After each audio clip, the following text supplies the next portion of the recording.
Bihar voter list SIR की CBI जांच कराएंगे, शुरू हो गया चुनाव वाला सबसे बड़ा सियासी संग्राम।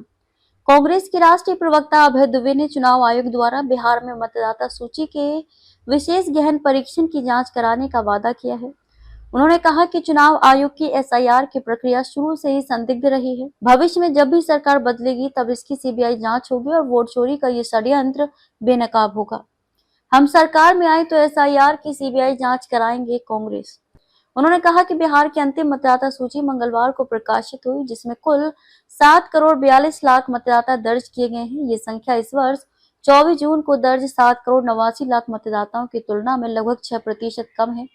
चुनाव आयोग ने राज्य में 3 महीने का विशेष गहन पुनरीक्षण शुरू करने की घोषणा की थी। कांग्रेस प्रवक्ता ने कहा है कि अगर उनकी पार्टी सत्ता में आती है तो वो बिहार वोटर लिस्ट एसआईआर की सीबीआई जांच कराएगी। कांग्रेस ने आरोप लगाया कि चुनाव आयोग और बिहार के मुख्य निर्वाचन अधिकारी ने अंतिम सूची के प्रकाशन में ये नहीं बताया कि मतदाता सूची से कितने लोगों के नाम हटाए गए, जबकि देश के प्रधानमंत्री और चुनाव आयोग ने बार बार घुसपैठियों के लिए सूची के पुनरीक्षण की बात कही। उन्होंने कहा कि मतदाता सूची के अंतिम प्रकाशन में चुनाव आयोग ने बताया कि नाम काटे जाने के कारण मृत्यु, स्थायी पलायन और डुप्लीकेशन है।